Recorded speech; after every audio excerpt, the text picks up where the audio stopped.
वालेकुम एवरीवन।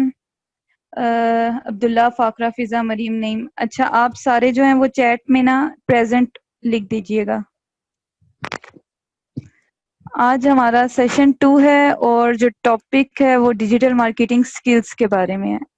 अच्छा, अब डिजिटल मार्केटिंग स्किल्स का पहले भी मैंने जो है वो जिक्र किया था, लेकिन अब जो है आज उसको डिटेल में हम जरा पढ़ेंगे।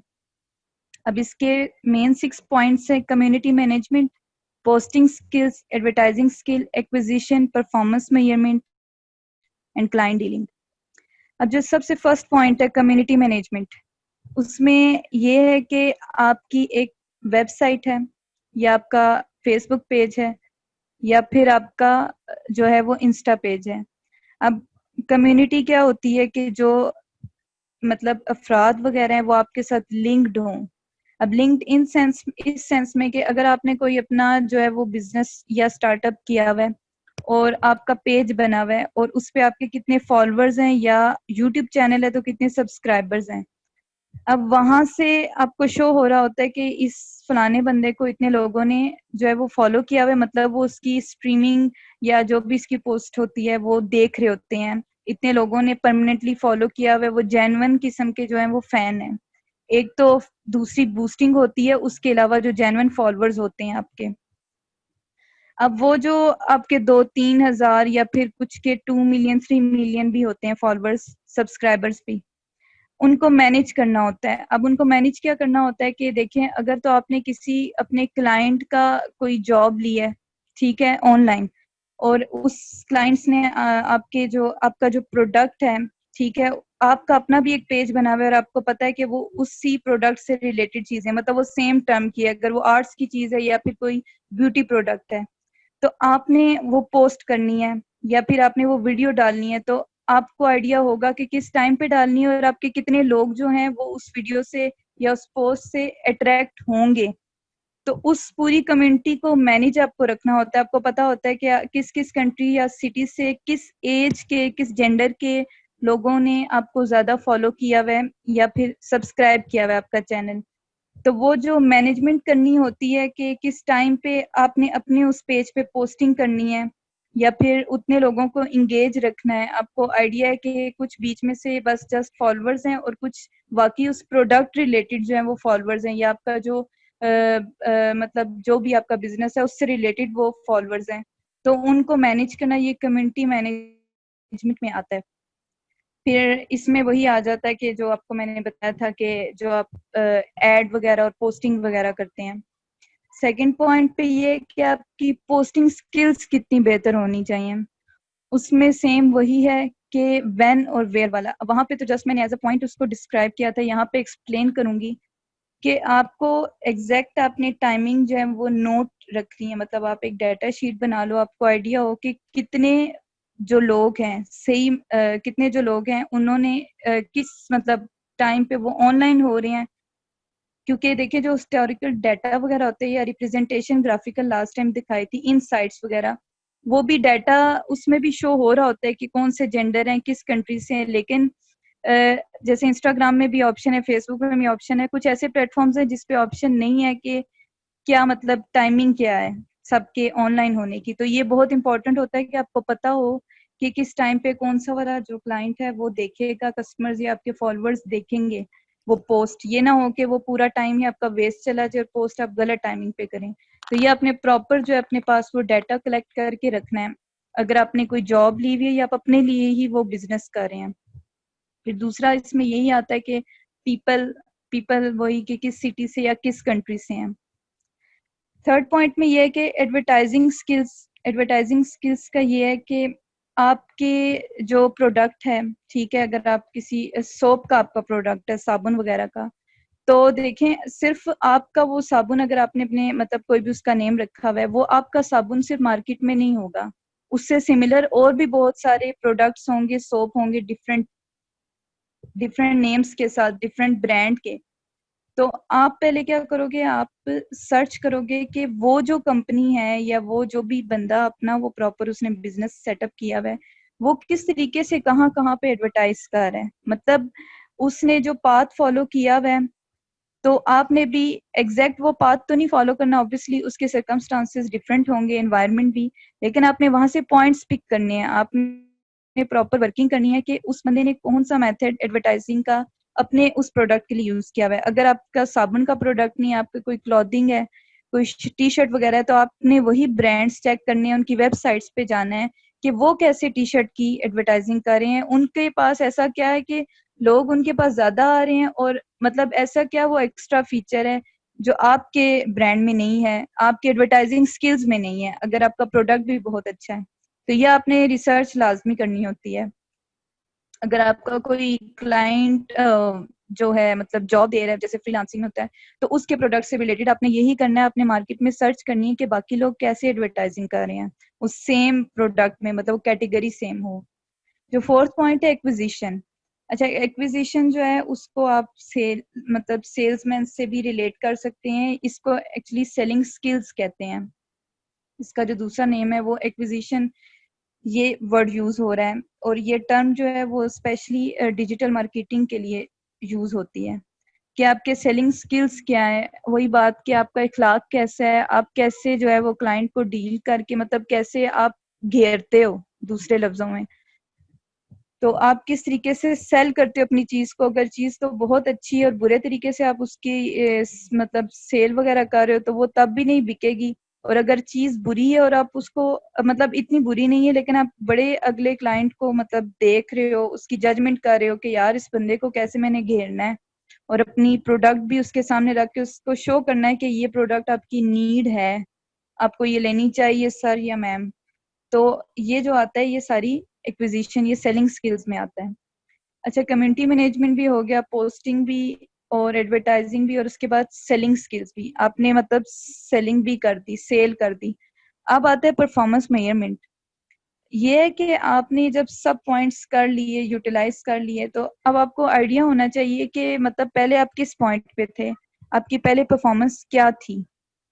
एक तो ये है कि जैसे हिस्टोरिकल डाटा आपको फेसबुक पे या इस पे इंस्टाग्राम पे शो हो रहा होता है, यूट्यूब पे भी, कि पहले आपके कितने व्यूवर्स थे, सब्सक्राइबर थे, या किस वीडियो या किस पोस्ट पे कितने ज्यादा थे और कितने कम थे, कमेंट्स क्या आए थे।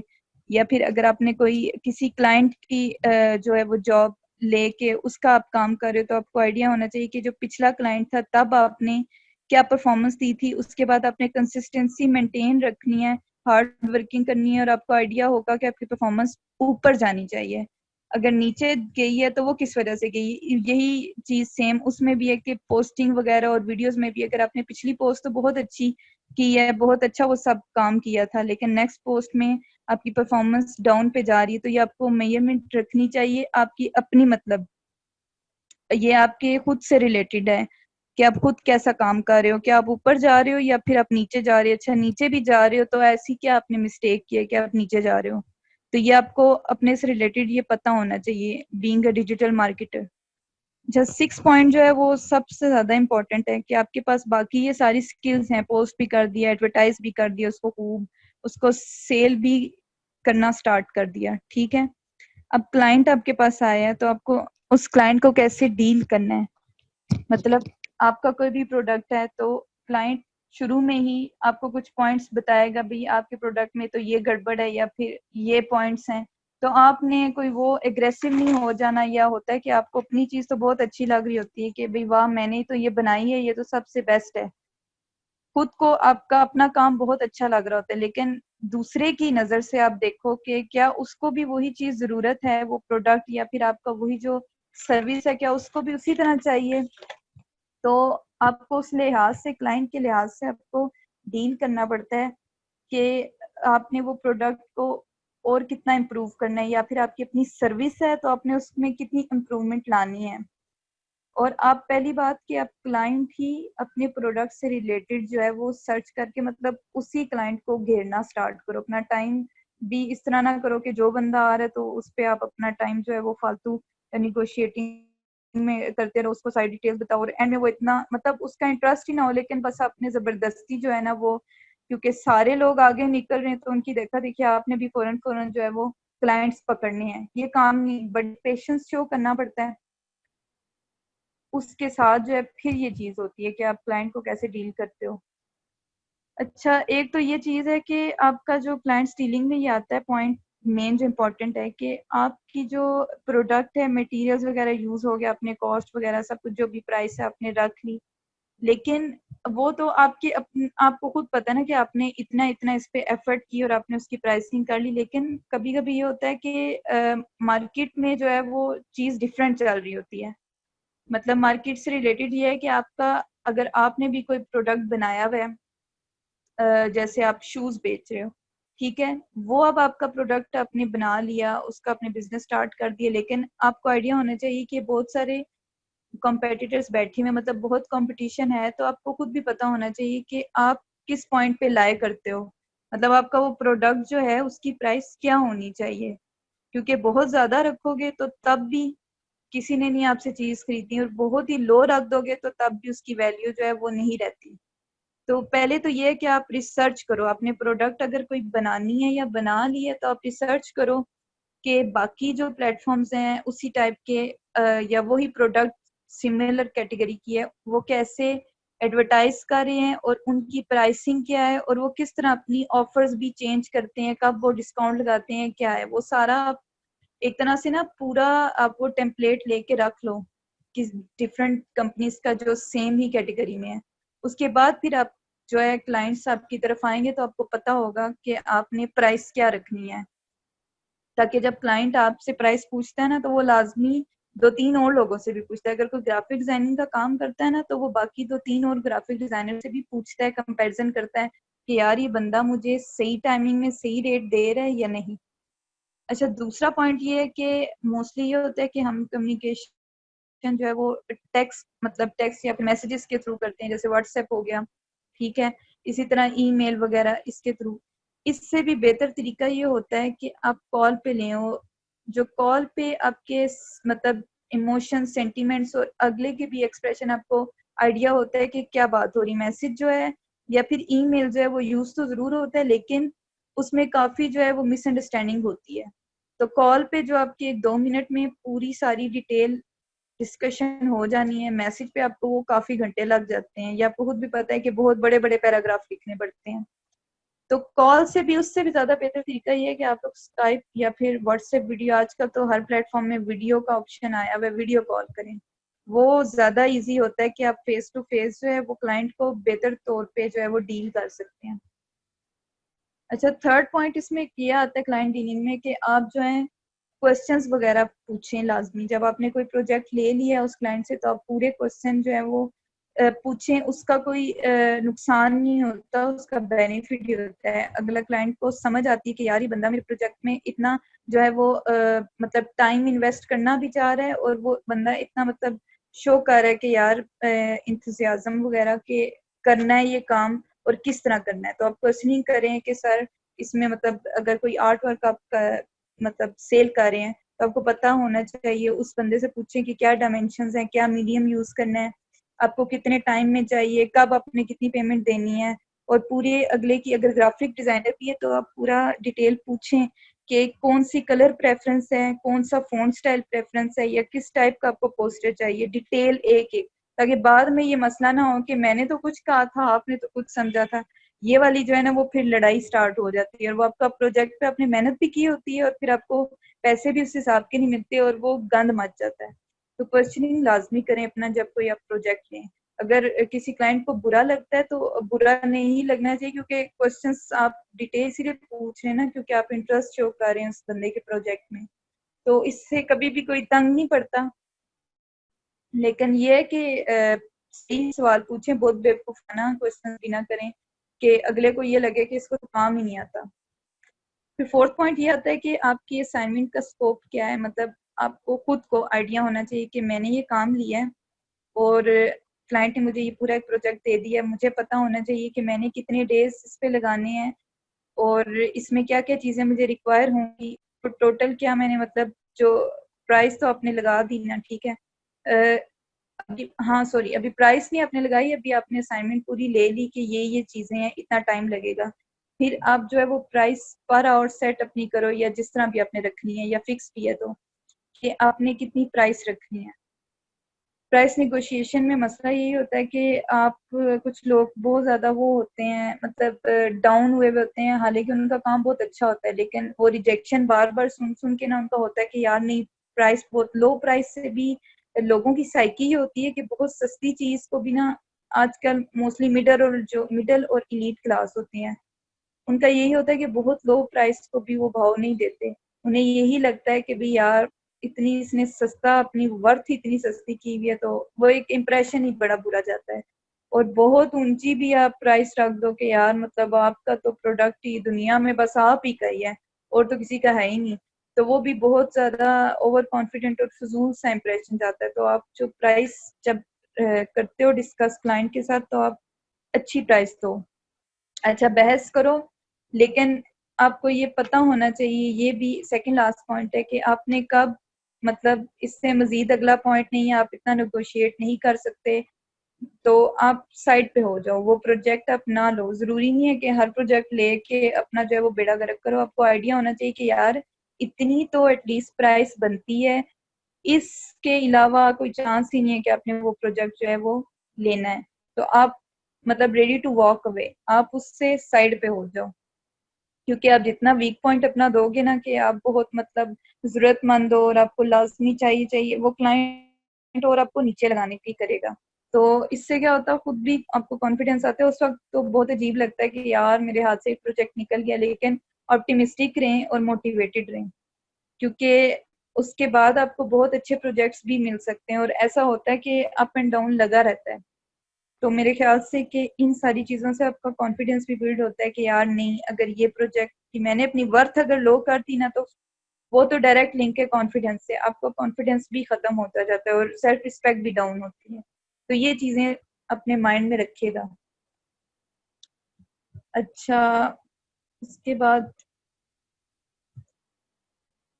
नेक्स्ट में है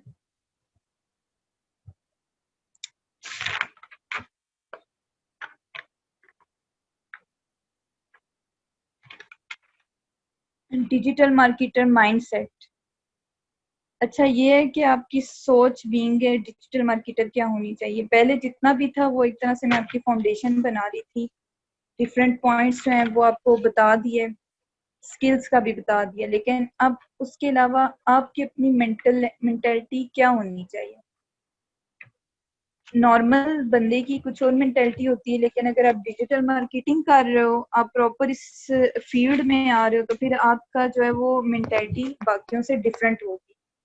सबसे पहले आप चीज ये नोट करोगे, पीपल बिहेवियर, फर्स्ट पॉइंट ही यही है जो मोस्ट इम्पोर्टेंट है, कि जो इंसान है सबकी नेचर जो है वो डिफरेंट होती है। तो आपको पता होना चाहिए कि कौन सा एग्रेसिव है, कौन सा जो है वो मतलब बंदा पोलाइट टाइप का है, और कौन सा बहुत उस टाइप का है कि वो जो मतलब गरीबी सी शो करना शुरू, बहुत मजबूरी शो करते हैं, और आपकी ना बस कहते हैं कि इतनी ज्यादा बारगेनिंग हो कि वो मुफ्त में ही चीज मिल जाए।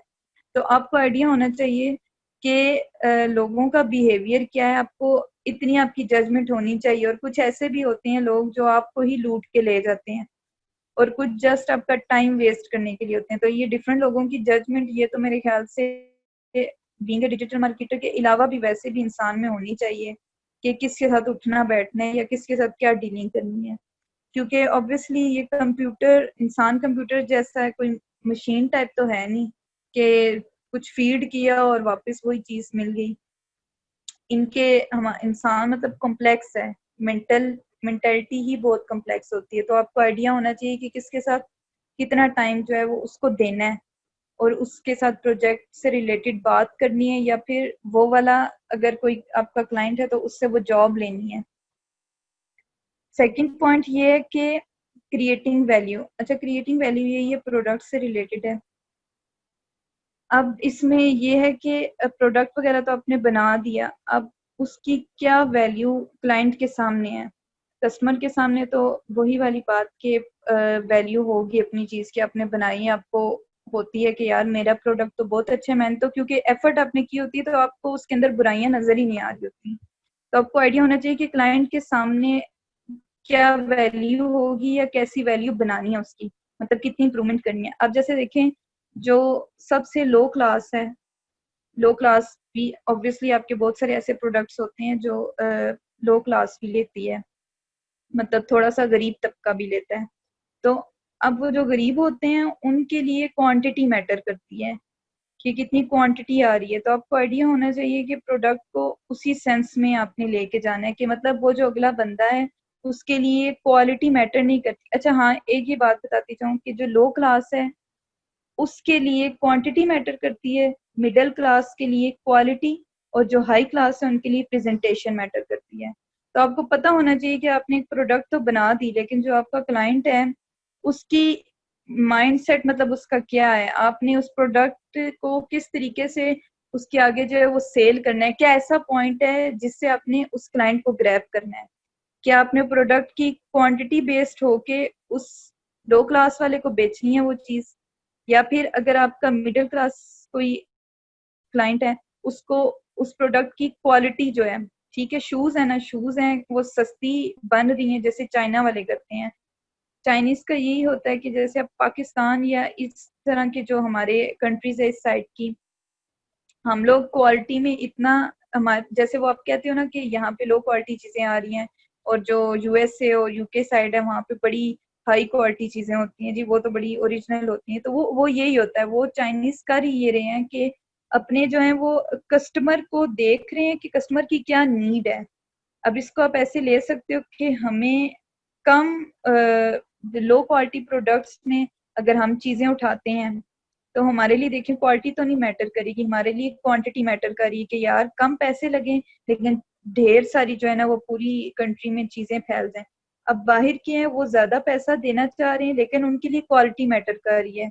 उनके लिए ये नहीं है कि ढेर सारा पूरी कंट्री में वो फैले, बल्कि साथ उस चीज की क्वालिटी भी बहुत आला हो। अब जो बहुत इलीट क्लास होते हैं जब आप उनको अपनी कोई प्रोडक्ट सेल करते हो तो उसकी जैसे अब फूड है, ठीक है, अब जो गरीब जब प्रोडक्ट खाएगा तो उसके लिए तो यही है कि वो खाना कहेगा कि यार इतनी क्वांटिटी में आ रहा है, इनफ है मेरे लिए, ठीक है, वो आपको पैसे दे के फारिग।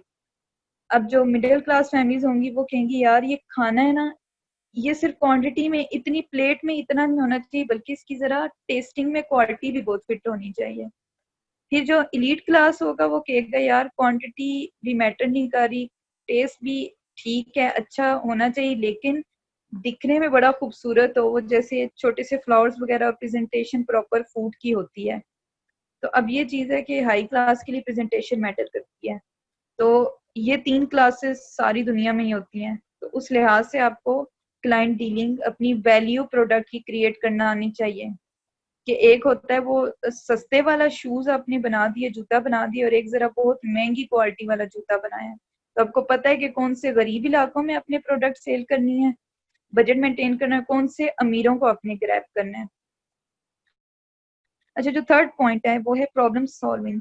प्रॉब्लम सॉल्विंग का यही है कि आपका माइंडसेट ऐसा होना चाहिए कि आपने कोई मतलब कस्टमर की जो भी प्रॉब्लम है या फिर उसकी जो डिमांड है, प्रॉब्लम सॉल्विंग इस सेंस में कि जैसे आप अपनी कोई सर्विस देते हो, उसको इस चीज की जरूरत है, ठीक है, कोई टेक्नीशियन उसको जरूरत है तो आप अपनी उसकी सर्विस दे रहे हो, तो आपने उसकी वो प्रॉब्लम सॉल्व कर दी। फिर दूसरे सेंस में अगर उसकी ये डिमांड है तो आपको पता होना चाहिए मैंने ये प्रोडक्ट जो है वो प्रोड्यूस करना है, इसकी प्रोडक्शन करनी है।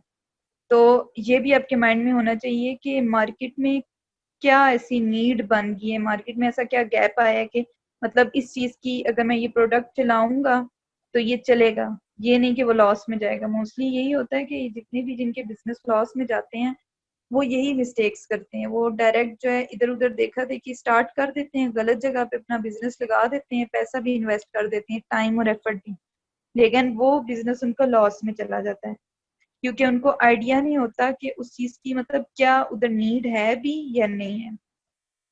अच्छा, तीन जो लास्ट पॉइंट्स हैं वो बहुत बेसिक पॉइंट्स हैं और बहुत ज्यादा इंपॉर्टेंट, ये कि आप डिजिटल मार्केटर जरूर हैं लेकिन आपके अंदर क्रिएटिविटी जरूरी होनी चाहिए। बिल्कुल आपका माइंड सेट सिंपल नहीं होना चाहिए, जितने आप क्रिएटिव होगे उतनी आप चीजें, इतने पॉइंट्स जो हैं वो दूसरे लोगों से पिक करोगे, उतनी चीज आप अच्छी बनाओगे। फिर दूसरा ये कि एडेप्टिव नेचर आपकी होनी चाहिए कि जैसी सिचुएशन है ना उसके मुताबिक आपने एक्ट करना है। जैसे आप देखें ये लॉकडाउन हुआ, कोरोना वाला सब कुछ, फौरन से कुछ लोगों ने मास्क और सैनिटाइजर वगैरह उन्होंने वो प्रोडक्ट की सेलिंग स्टार्ट कर दी, इवन बनाना तक शुरू कर दी।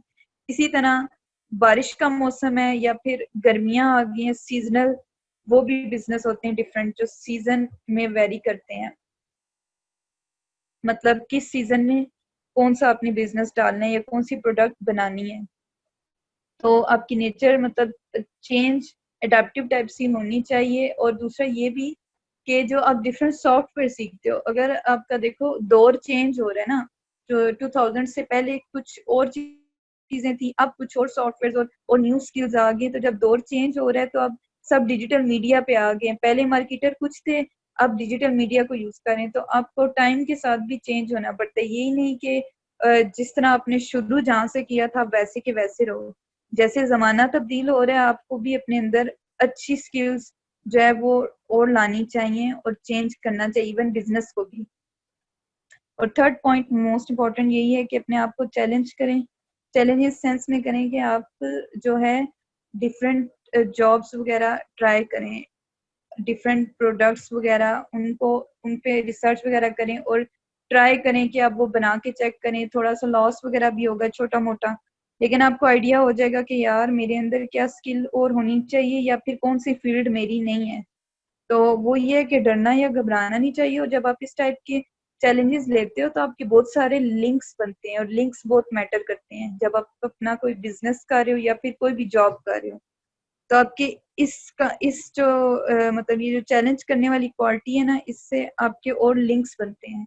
तो मेरे ख्याल से लिंक्स तो आजकल बहुत ज्यादा जरूरी होते हैं, काम वाले लिंक्स जो पॉजिटिव वे में आपको आगे लेके जाएं। अच्छा,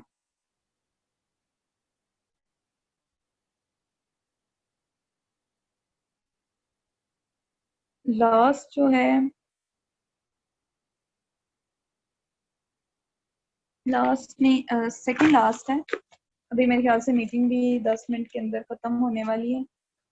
वो है डिजिटल मार्केटर के जॉर्गन्स, मार्केटिंग में जो जॉर्गन्स यूज होते हैं, लैंग्वेज जो यूज होती है। अब देखें आपके पास स्किल्स आ गई, आपको पता है टूल्स हैं, कौन से प्लेटफॉर्म्स है डिजिटल मार्केटिंग के, आपकी माइंडसेट डेवलपमेंट भी होगी कि आपका माइंडसेट ये होना चाहिए। तो अब रह जाता है जो लैंग्वेज यूज करनी है, जो प्रॉपर जैसे वर्ड्स होते हैं, अगर आपको वो नहीं आते होंगे तो आपका इंप्रेशन बहुत बुरा पड़ता है और फायदा भी नहीं होता। जब आपके पास स्किल्स हैं, टूल्स हैं, माइंड सेट है, लेकिन आपको लैंग्वेज नहीं आती कि अपनी क्या, जैसे गेमिंग जो लोग खेलते हैं ना, उनकी लैंग्वेज डिफरेंट होती है। इसी तरह जो किसी कंपनी में भी काम होते हैं, सब कंपनीज की अपनी डिफरेंट, जैसे कोई सीएस कंप्यूटर साइंस से रिलेटेड, कोई कंप्यूटर इंजीनियरिंग से रिलेटेड वो पूरी कंपनी है, तो उनकी अपने कोड वर्ड्स होंगे। तो इसी तरह डिजिटल मार्केटिंग की भी अपनी एक लैंग्वेज होती है बहुत सारी।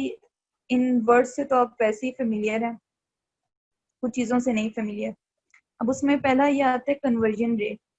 कन्वर्जन रेट का लिंक कॉल टू एक्शन से भी होता है, उससे भी इन्होंने रिलेट किया होता है। काफी जगह ये वर्ड लिखा होता है कि यूज भी होता है कॉल टू एक्शन। अब ये होता है जो यूट्यूब पे सब्सक्राइबर का बटन है, ठीक है, या फिर जो आपके फेसबुक इंस्टा वगैरह पे जो वो ऊपर सिंबल बना होता है लाइक्स या फिर फॉलोअर्स का। अब वो जितने लोग आपके पेज पे या चैनल पे आएंगे, फॉलोइंग करेंगे, सब्सक्राइबिंग करेंगे, वो आपके पोटेंशियल क्लाइंट भी हो सकते हैं। और वो जरूरी होते हैं, उसमें से अगर 100 लोगों ने फॉलो किया हुआ तो उसमें से 10 से 20 तो आपके पोटेंशियल क्लाइंट बन जाते हैं। तो उनको होता है कि आपसे वो प्रोडक्ट या वो सर्विस अवेल करनी है। तो ये इसको कन्वर्जन रेट कहते हैं कि आपके फॉलोअर्स बने, आपके सब्सक्राइबर्स वो बने, और उसके बाद वही आपके क्लाइंट्स होते हैं, उसी में क्लाइंट्स में वो कन्वर्ट हो जाते हैं। सेकंड में ये है कि इंगेजमेंट रेट। इंगेजमेंट रेट यही है, जैसे इंगेजमेंट्स का वर्ड भी यूज किया था फेसबुक के लिए, वहां पे वो प्रॉपर एक पूरा वो जो है उसके अंदर ऑप्शन भी बनी होती है इंगेजमेंट की, और आगे सारा डिटेल और डाटा वगैरह आ रहा होता है। इसका ये होता है कि आपकी जो पोस्ट वगैरह है उस पर कितने लाइक्स आए हैं, उसको कितने लोगों ने शेयर किया, और कमेंट्स मतलब कितने लोग इंगेज हुए हैं, कितने लोगों की अटेंशन सीख हुई है। जो थर्ड पे है वो है इम्प्रेशंस। अच्छा, इम्प्रेशंस और जो फोर्थ,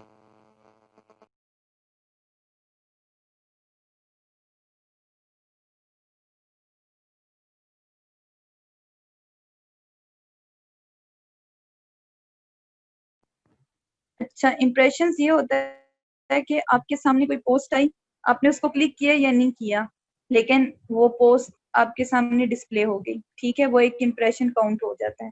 रीच ये होता है कि कितने लोगों तक आपकी वो पोस्ट पहुंची। अच्छा, वो भी डिस्प्ले ही होता है, लेकिन इन दोनों में फर्क कैसे है, एक एग्जांपल से समझाती हूँ कि अब जो एक पोस्ट है ना, एक पर्सन ने देखी है, ठीक है, तो उसका रीच 1 काउंट होगा, लेकिन उसका इम्प्रेशन 4 हो सकता है। 4 कैसे कि बंदा तो वो एक ही है, लेकिन 4 बार उसके सामने वो पोस्ट आई है, ओपन हुई है, ठीक है, तो वो आपके इम्प्रेशन हो जाते हैं। अच्छा, ये जो 5th पॉइंट है, एफिनिटीज, ये इतना यूज नहीं होता, लेकिन इसका ये मीनिंग है कि आपके जो क्लाइंट वगैरह है, या फिर इवन आपका भी, वैसे तो आपका नहीं, मतलब जो आपके कस्टमर्स वगैरह या फिर जिस क्लाइंट की आपने जॉब दी हुई है, उसका क्या इंटरेस्ट है, जो आपके टारगेट कस्टमर हैं उनके भी आपके इस प्रोडक्ट्स के अलावा और क्या इंटरेस्ट हैं, कौन से टॉपिक्स या पेजेस उन्होंने लाइक किए हुए हैं और फॉलो वगैरह किए हुए हैं। तो वो जस्ट वैसे ही सिंपल आपको आइडिया होना चाहिए कि अगर इवन आप कोई और भी प्रोडक्ट वगैरह लॉन्च करते हैं, तो आपको पता होना चाहिए कि कस्टमर्स, मतलब आपको एक वैरायटी मिल जाती है, आपको बहुत सारी और ऑप्शन मिल जाती हैं। अगर आप अपना शू बना रहे हैं, वो आपके प्रोडक्ट है, तो आपको बहुत सारे और आइडियाज मिल जाते हैं कि यार ये कस्टमर और भी बहुत सारी चीजें लाइक करता है, और वो कौन सी करता है, और आप मजीद इसको और अपने साथ कस्टमर को कह रहे हो कि जोड़े कैसे रख सकते हो, आपके साथ वो अटैच रहे। तो ये एफिनिटी के मीनिंग में आ जाता है। अच्छा, जो 6th है, ट्रेंडिंग और वायरल, वो तो आपको पता है कि ट्रेंडिंग टॉपिक्स होते हैं जी, जैसे ये ट्विटर का ट्रेंड होता है, फिर आजकल जितनी भी सेलिब्रिटीज वगैरह की शादियां हो रही हैं, तो वो भी पीछे ट्रेंडिंग हो गया। वायरल भी इसी सेंस में आता है कि आप लोगों ने देखा होगा, बहुत सारी वीडियोस भी फौरन वायरल हो जाती हैं। मतलब हर जगह पे उन्हीं वीडियोस की या उसी पोस्ट की डिस्कशन स्टार्ट हो जाती है। जैसे अभी पीछे फेमिनिज्म पे था, फेमिनिज्म पे तो मोस्टली पोस्ट वायरल ही रहती है। अच्छा, जो 7th पे है, वो है पेड वर्सेस ओन्ड मीडिया।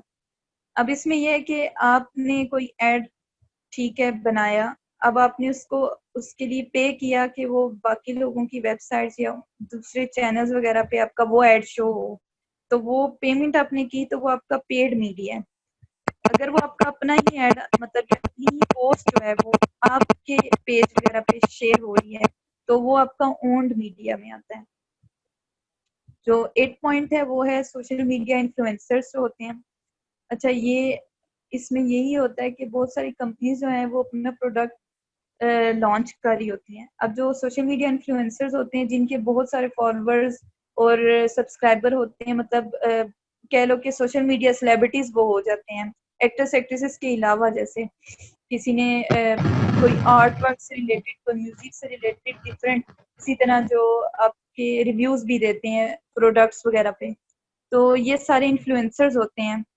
तो इसको भी जो है वो यूज कर सकते हैं आप भी, और इवन अगर किसी क्लाइंट की अपनी जॉब नहीं है, वो कंपनी टारगेट करती है कि उसके साथ कोलैबोरेशन की जाए, मतलब उस इन्फ्लुएंसर को पेमेंट कर सकते हैं, और उसके साथ ही वो इन्फ्लुएंसर जो आपका प्रोडक्ट है, वो जब उसको पोस्ट करेगा या कोई रिव्यू देगा, तो ऑब्वियसली उसके सारे फॉलोअर्स या लिंक्स एक तरह से आपके ही फॉलोअर्स और लिंक्स बन जाते हैं। वो आपका बहुत ज्यादा चांस हाई हो जाता है कि आपके प्रोडक्ट को जो है वो डिफरेंट लोग बाय करेंगे।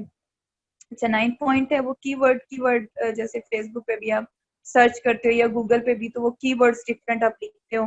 तो जैसे आप कुछ भी, मतलब कोई भी वर्ड आप यूज कर लो आर्ट से रिलेटेड या फूड से भी रिलेटेड, तो वो आगे खुद ही प्रिडिक्शन आ जाती है, ऑटो प्रिडिक्शन पे, इवन गूगल में भी, फेसबुक में भी और इंस्टा पे भी, उस प्रोडक्ट से, उस कीवर्ड से रिलेटेड। तो ये बस उस लिए कीवर्ड का मीनिंग यही होता है जब आप कोई भी टाइप करते हो सर्च में, सर्च बार में। अच्छा, जो 10th है, वो हिस्टोरिकल डाटा है। हिस्टोरिकल डाटा वही है जो ग्राफिकल रिप्रेजेंटेशंस वगैरह मैंने आपको बताई थी, जो सारा डाटा रिकॉर्ड हो रहा होता है कि कौन से जेंडर ने लाइक किया, फॉलोअर्स कब अप गए, कब डाउन गए, कौन सी पोस्ट पे कितने लाइक्स आए, और किस एज के और किस कंट्री के किस टाइम पे कौन से लोगों ने जो है वो उस पोस्ट को या उस वीडियो को लाइक किया, फॉलो किया या शेयर किया।